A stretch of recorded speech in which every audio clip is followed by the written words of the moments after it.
In the first part of my 3-part series, I covered the phenomenon known as the bubble of hopelessness, which surrounded the small town of Cooper, Oregon last year. I confirmed with multiple sources that the adults of Cooper were plagued by a host of symptoms that physically and emotionally pacified them, allowing something to prey upon the town's vulnerable children. We also heard from Anthony Navarro, the uncle of the 4th missing child, Carlos. Anthony claimed to have seen a little girl speaking to Carlos before the boy went missing, and was certain that the picture I showed him of Allison Geller, the 3rd missing child, was that little girl. Finally, I introduce you to Michael Roberts, the older brother of the 5th and final missing child, Andy. Where we last left off, Michael had returned to town and realized that his family and the people of Cooper had already given up on Andy. Michael vowed to himself that he would find his brother. As we already know, he did. Before we continue with my interview with Michael Roberts, the man responsible for finding the brother and the rest of the missing 5, I have to address recent developments concerning the former sheriff of Cooper County, Clive Simmons. In the previous entry of this series, we've covered how Clive was blamed by many for what they saw as a lack of effort during the investigation of the missing 5. In the months following the conclusion of that case, Clive had retired, separated from his wife, and moved to a small home just outside the city limits of Cooper. Just before posting this first entry of the series, I received a call from one of my contacts in Cooper, a member of the sheriff's office who wishes to remain anonymous. This contact informed me that Clive was discovered in his garage last week, unconscious in what seemed to be a clear attempt at suicide by carbon monoxide poisoning. He was discovered by his wife, Deborah, who called 911 and saved his life. I reached out to Deborah in hopes of an update, but as of right now, she has not returned any of my calls, texts, or emails. Before we move forward, I would like to make it very clear that I do not blame Clive Simmons for the way his investigation turned out.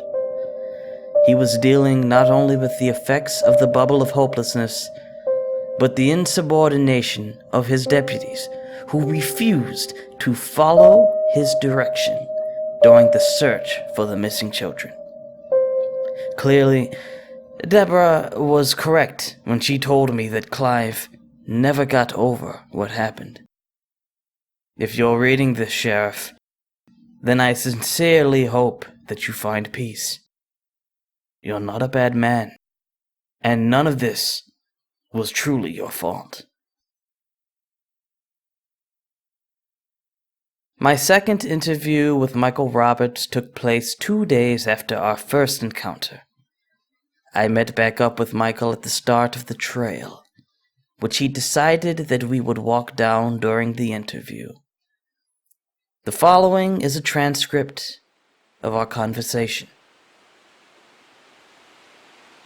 Alright, so where we left off, you just returned to Cooper, realized that no one was looking for Andy, and vowed to find him yourself.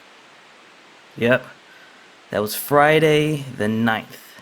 When I woke up the next day, I felt so drained and I wanted to just go back to sleep. I've heard about this, the effects of the bubble of hopelessness on new arrivals in Cooper. I don't know why you call it that, and I call it an aura. It wasn't my phrasing, but sure, an aura. Yeah, so I got out of bed, forced myself to get moving, and got going. That weekend was a lot of busy nothing, though. Just spent all day, both days, learning nothing and pissing people off. I started by trying to talk to the neighbors, but no one was interested. A lot of the kids were out and about, though, but I didn't want to raise any red flags by talking to them. I tried going around town and asking questions, too, but the most I got were dirty looks. People did not want to talk about this. That didn't stop me, though. Then, on Monday, I went to the elementary school. And after telling the receptionist who I was and showing my ID to prove that I actually was Andy's older brother, the principal brought me into her office to talk about what had happened.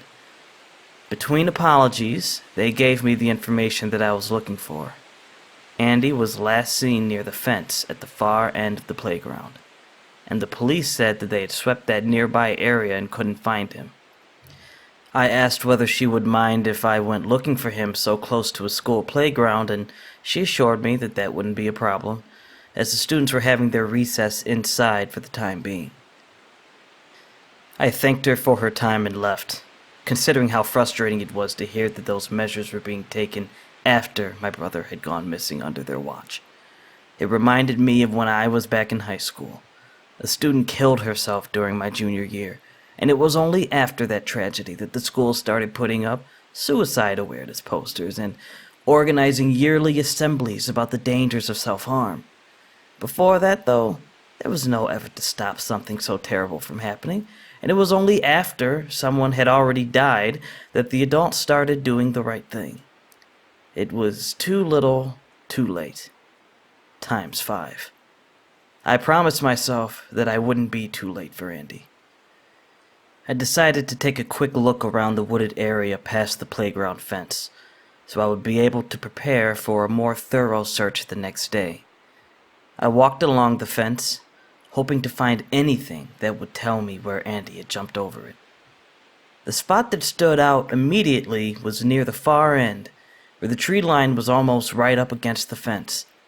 If I were trying to hop the fence during recess without anyone seeing me leave, this is where I would do it, so I would be able to use the trees for cover as I snuck away. Andy was smart for his age, so I assumed that he would have come to the same conclusion. I took a look around the wooded area just past that part of the fence. It was thick with trees, easy for someone to sneak through without being seen.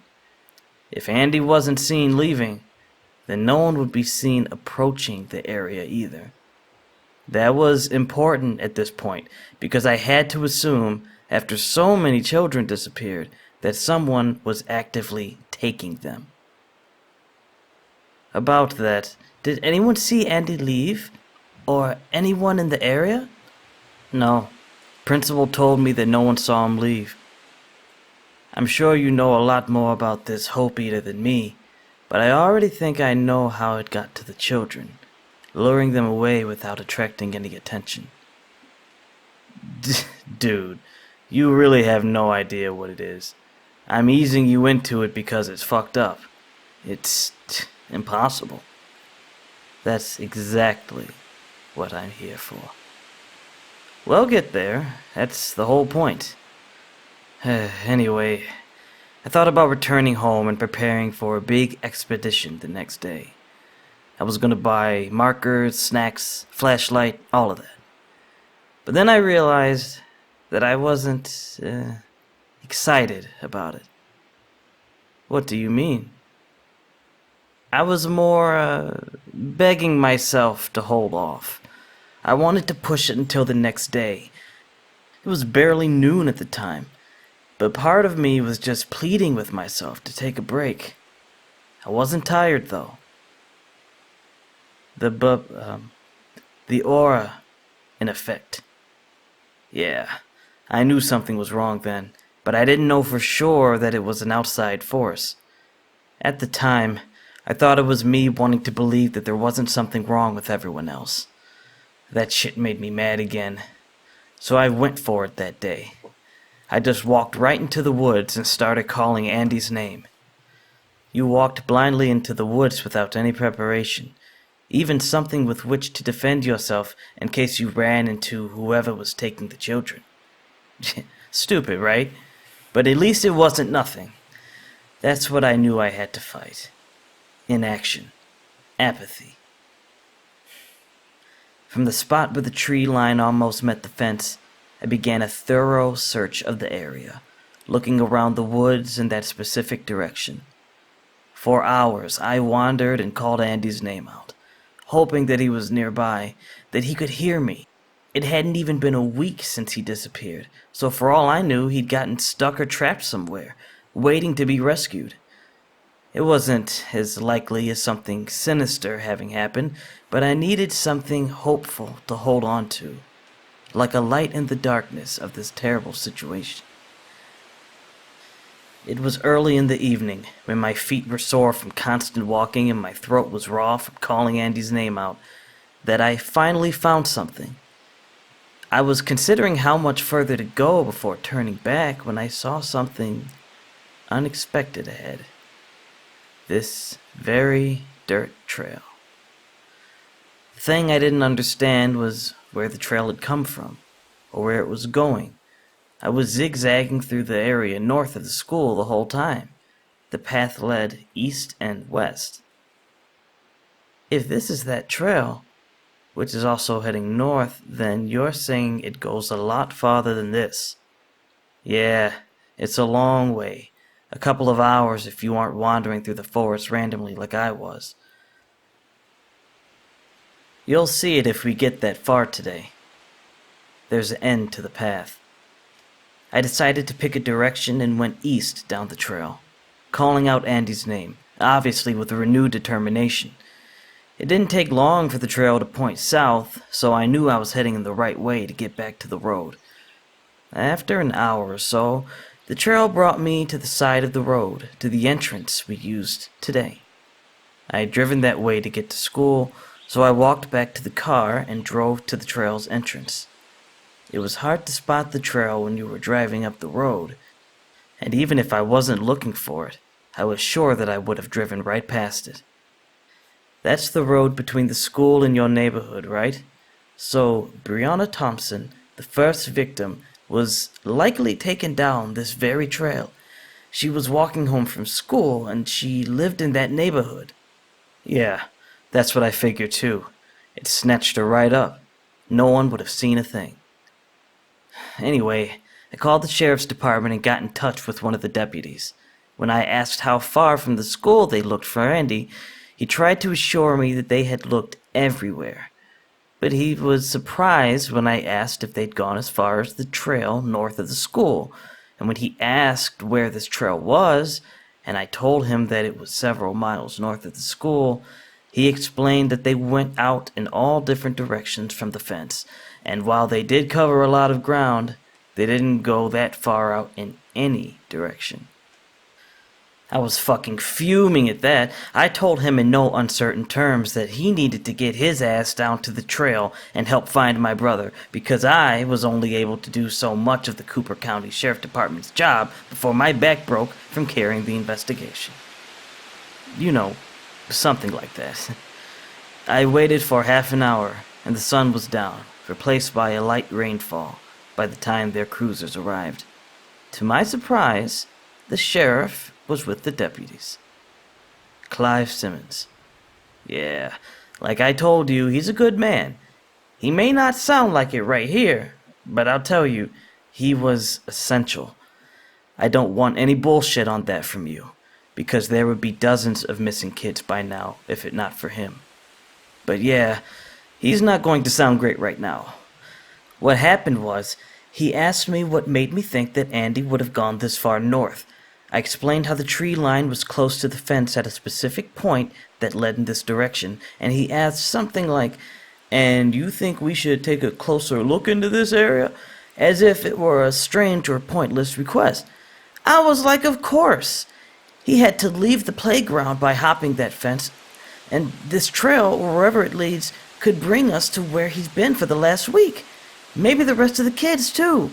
Like, don't you want to find them? And the thing is, I could see the emotional fatigue washing over the sheriff's face, and I could see the same hopeless dread that my dad had been plagued by.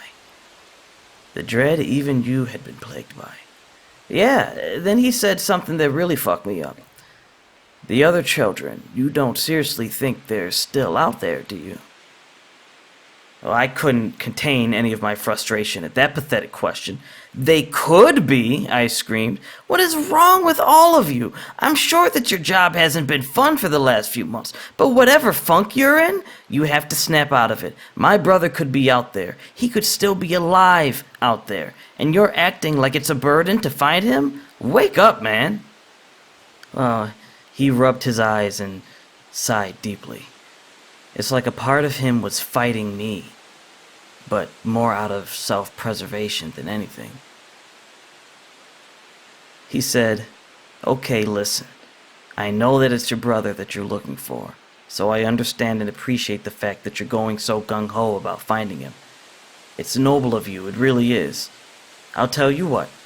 How about we organize a sweep of this entire area down this trail and clear it all tomorrow morning?" Tomorrow, yeah. Always tomorrow. Tomorrow. The word was haunting me. I had to pull myself together to stop from screaming at him. I said, "Sheriff, he's been gone for days. If we don't find him tonight, there's no telling if we'll ever find him. Certainly not alive. I assume you all have flashlights in your cruisers, right?" Well, he didn't expect that. He said, "You want to do this tonight?" He still sounded hopeless, but now I could see a spark in his eyes, gears turning in his head. It was like seeing someone slowly wake up from a bad daydream, like I was pulling him out of it. So I said, "Fuck yes, tonight, right now. Let's see where this trail goes. And I know it's raining, and I know it's dark already, but this could be exactly what everyone's been waiting for. If there's nothing at the end of it, then it'll be done and you can go back to your other investigations. But this is a lead, a literal trail to follow, and I've dropped it right in front of your lap. What's the harm in trying?" Then a little smile crept up at the corner of his mouth and he said, "You know what? I think that's a good idea. We need a little bit of hope at a time like this. It's refreshing, it really is." Then he turned to his deputies, who had all been silently listening to our conversation, and said, "Winslow, you stay here and I'll keep an eye on things. Schrader, Broski, get flashlights from your cars, and umbrellas. If you've got 'em, we gotta start working on either side of this trail. I'll go down the path with Michael here. Call out Andy's name every once in a while and keep an ear out. Get going." It was like a switch had been flipped, like the funk was gone. I broke the seal, man, and got it moving. The sheriff and I started walking down the trail, huddling close under his umbrella. As you know, the trail's like a dirt path, but it was easy to follow between the trees. I had to yell over the rain, which was picking up, when I asked him if he had any idea where the path was going. "A lot of kids live near here, so my best guess is it could be some sort of fort or treehouse," he speculated. And I agreed, and said something like the kids probably knew about this place, especially anyone who walked home from school, heard one of the kids went missing, looking for the Thompson girl, all that. So maybe he went looking here. I was just thinking the same thing. Doesn't explain every disappearance, but that's a pattern, yeah? The sheriff only grunted a response when I said that, though. We started calling for Andy again, and soon we reached the part where the path turned west. We were heading in the direction I hadn't seen yet. Note, at this point, we hadn't reached the turn yet. We continued down the path for almost half an hour, long past the turn, before seeing something up ahead, at the end of the path. The sheriff was half right. While we didn't find a secluded child's fort, we did find a teenager's hangout spot. There were tables and a variety of seats, even an old couch that must have been taken quite an effort to carry all the way down here. The surrounding area was littered with dozens of empty beer cans and bottles. The seats and tables were under a large trap that had been nailed to the trees above, making it an ideal spot to drink with friends, even in the rain. The ground under the tarp was mostly dirt. We sat at a table for a moment and the sheriff called his deputies on the radio to let them know we'd found the end of the trail. I started looking around. While not being rained on was nice, it was loud. The tarp was constantly being hammered by rain, and the metallic chorus of empty cans being battered by heavy raindrops was giving me a headache. I was so distracted by the noise that I almost didn't hear the sheriff saying, "Yeah, just head back, nothing here. No signs the kid even went this way." "Wait a minute," I interrupted. "We hadn't even started looking and you just want to head back? He could be here." He looked around and shrugged. "Doesn't look like he'd be here." I could see that the spark was out of his eyes with that nonchalant shrug. The gears had stopped turning. He didn't care anymore, probably because of how long it took to find this place. I was getting desperate. I said, "Just hold off for a bit, Sheriff. Rest up for a second. I'll look around." He stood up and grunted again. "No, Michael, I think we've been out here long enough. Andy didn't come this way." "You don't know that," I told him. I started looking around, hoping to see something to prove him wrong, fighting the tired part of myself that wanted to agree with him. "There's nothing here," the sheriff pointed, opening his umbrella. "No," I screamed at him. Wandering further west into the sun, I started calling for my brother. "Andy," I yelled. "Andy, can you hear me? Andy!" And then the sheriff said, "If you don't get moving, I'm leaving you here. You're getting soaked, Michael. Let's head back. We can come back tomorrow if you want." Well, I just kept calling out. And then, through the rain, I heard someone call back. "What?" "Yeah. I started calling to the sheriff, telling him that I had heard someone. I could barely hear them, but I recognized the voice. He was calling out, 'Hello, hello.' The sheriff yelled something to me, but I didn't hear it clearly. The voice in the darkness before me started getting clearer. 'Hello, please.' I yelled for the sheriff again. His flashlight's beam started scanning the area. 'Are you sure?' The energy was back in his voice. The energy was everywhere. The hairs on my arms were straight. It was fucking incredible. 'Hello,' the voice called again. My God, the sheriff started mumbling to himself. I looked back for just a moment and saw that his eyes were watering. He handed me the flashlight and got on the radio. 'Everyone head this way. Someone's here. All hands now.' Wait, are you telling me that you found someone alive? What? Yeah, he came walking into the flashlight's beam. I had to step out of the way so I could see him in the light. There he was, pale and soaked and freezing. It was Andy. I ran up to him, grabbed him, and pulled him in so tight. The part of me that thought it might have been too late for him was just crushed. He seemed so frail, then so weak. I thought he was out of it because he just looked confused when he stared back at me. "Are you all right?" I asked him. "It's me, Mikey." He said, "Yes, please, Mikey, take me home." And that's exactly what I did. Just like that. Yep. The deputies met up with us and we went back down the path. The sheriff and I took turns carrying Andy, who was passed out most of the time. He didn't seem to have the energy to speak.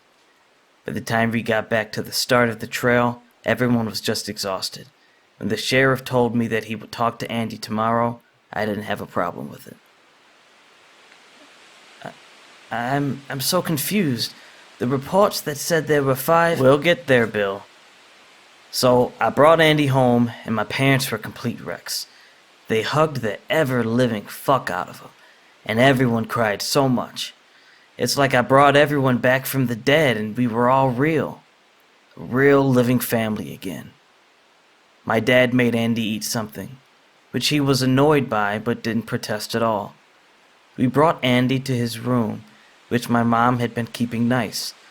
She had some tissues to clear off the bed, but it seemed otherwise untouched. We told Andy to get some rest and be ready to talk to the sheriff the next day. That feeling of crawling back into my bed that night was probably the best I felt in my life. A hard day's work, a family restored, hope returned to Cooper. Yeah, it was insane. But then everything changed the next morning. I woke up and felt so much worse than I did before. My head was pounding, my whole body felt drained, I could barely get up. And it wasn't all the walking from the night before that did it. I got out of the bed and saw Andy standing at the door. He was staring at me in a way I didn't understand. I tried to get a better look at him, but I felt like my head was going to explode. Then he said something to me that made no sense. "Where are you going?" I didn't know what he meant, so I asked him. He took a step in and my head started throbbing even worse. "You're not leaving, are you? Where are you going? A trip? A vacation? Tell me." I don't understand. At first, neither did I. It took me a moment. And then I figured it out. What did you figure out? My bedroom was left mostly intact when I went to college. I spent every holiday, including all of summer, at home. My books, my decorations, old computer, everything was there. But he saw something that he didn't like. He saw my bag, half unpacked with clothes and toothpaste, and no toothbrush, right? He thought I was packing. Why would he think that? My brother knew what it was like to not have me around better than anyone. He hated it. So why, the day after he comes back from a week off in the woods, does he think I'm packing? He didn't know the difference, did he? He didn't know, because the person standing in my bedroom was not my brother. Note, by this point, we were nearing the turn of the trail. Anyway, I think that's enough for today. The next time we talk, I want to come back here. There's something you should probably see if you really want to understand all of this. Something past the end of the trail. The nest? Yeah, it's where I found the rest of them. And the rest of Andy.